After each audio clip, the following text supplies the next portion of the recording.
say you want it, feature pen. You write books, film, song, not even there, so it end. The way you work, really, them I feel respect it, my friend. Nah, I beg nobody, no.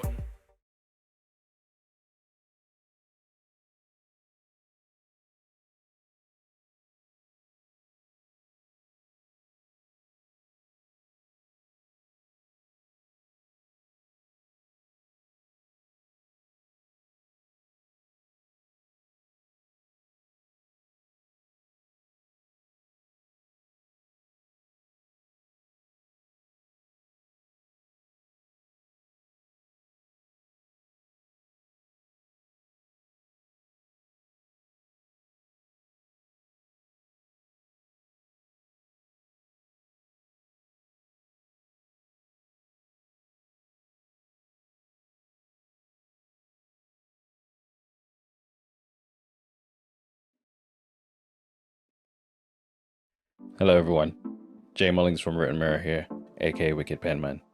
We're staying on the theme of current events this week.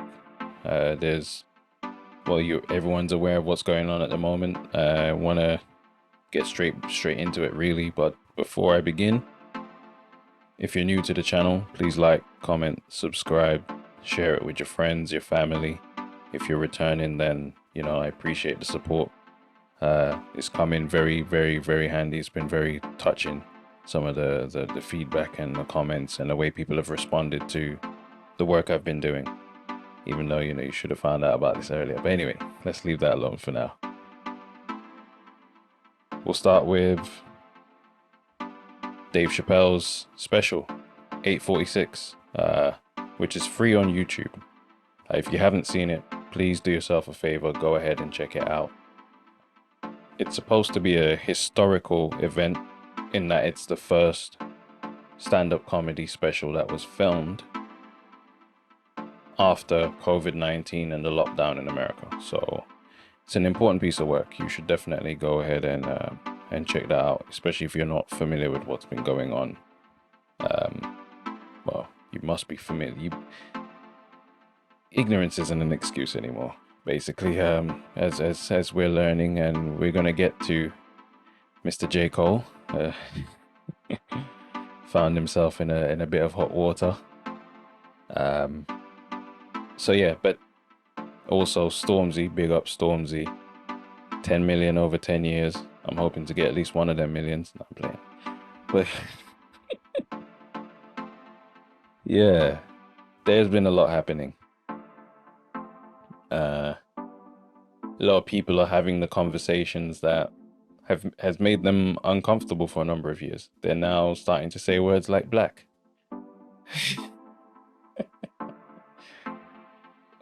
This is not a laughing matter, right? But you've got to understand, the way I felt the past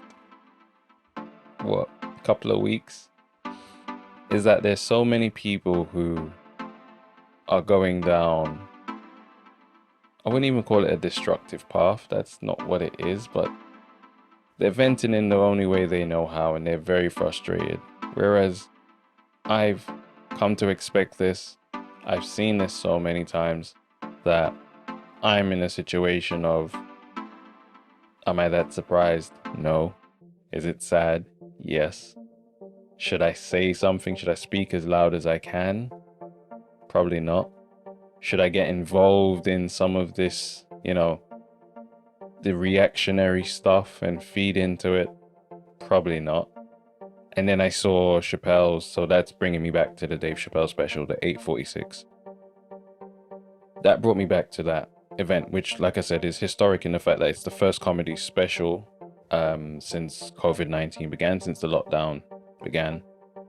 And yes, it was weird to see people having to social distance and so on and so forth, but at the end of the day, we can't play around with our health, and Dave's got a family, he's got friends, he's got kids, all of that. So, and everyone else that comes and see the show probably has these same things. So it's about, you can't be too careful. So I saw them at the beginning, they were taking people's temperatures and so on and so forth, and the seats were marked out a particular way, and I was like, wow, Imagine if that like stays the new normal and this is just the way life is from now on. I don't think it will be like that, but yeah, it was interesting to see that. And then Dave is there.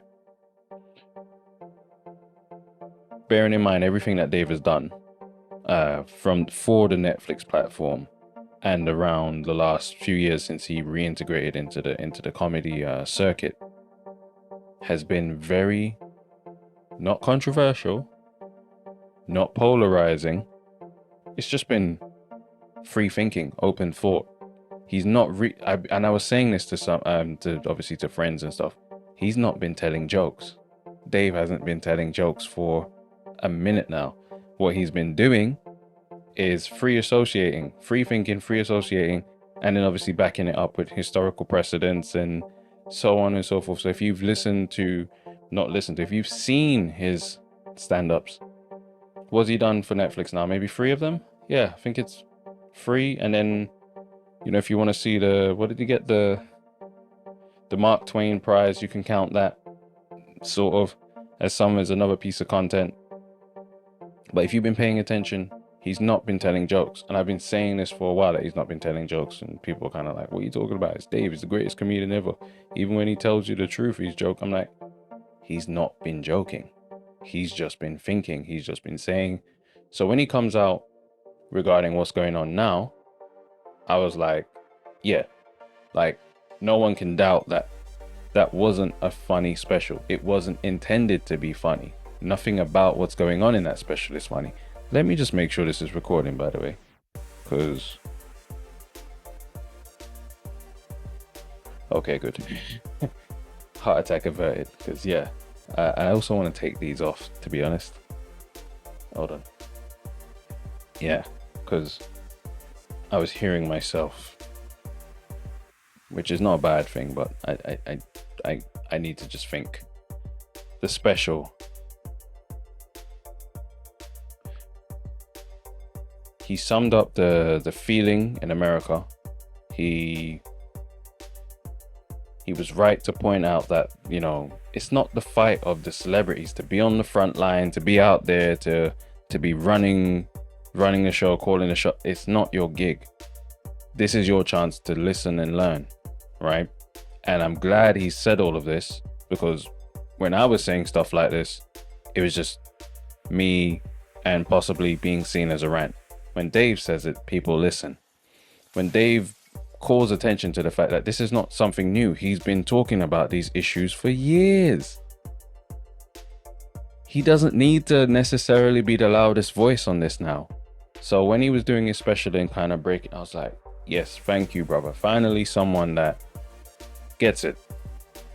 And then that leads me to like John Boyega's situation, where he's risking his career potentially by saying some of the things he's saying, even though it's nothing controversial. It's just the fact that you're gonna rub some of these people who clearly do have racist intents and motives the wrong way, and that might potentially, you know, damage your stock or whatever. And it's beautiful to see. It's a courageous thing, but at the same time, you're very important to the community. It's very important for you to be successful. It's very important for kids to see that it can be done that way, and you can be real, and you can look after your family, and you cannot lose your identity. I get everything he says. Like I said, you cannot find fault with anything he says. You might not like some language, but that's tough. If people are coming for your neck, you know, all kindness, you know, all kind of expectation of kindness goes out the window.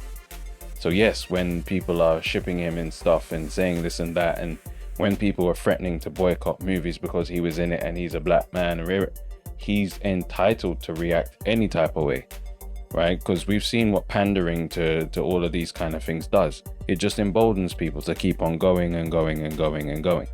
So yes, we commend you on the work you're doing, sir, but if we're honest, we don't necessarily need you on the front lines if it's going to be at a detriment to your career. That being said, put a stick in that now and come back to Colin Kaepernick. He was kneeling down. He was standing up for something. And again, what I was saying at the time was, for you to take that stance and for you to be like that, your play had to be faultless. You already knew once he did that, he became expendable, and people could justify it by looking at the football numbers. Yes, the way he was treated wasn't right, but, and this is the thing with racism and glass ceilings and so on and so forth, is you're buried under such a culture of coded language, right? Such a culture of only the best deserves, only the cream of the crop will survive, the survival of the fittest, all of that. You're expected to be the single greatest thing. Otherwise, everybody that isn't that is expendable. This is it. No one cares about your background, your pedigree, how long you've been doing whatever you're doing. If they want to get rid of you, they can concoct a reason to. So obviously what happened to Kaepernick happened. But again, he wasn't the most valuable quarterback in the league at the time.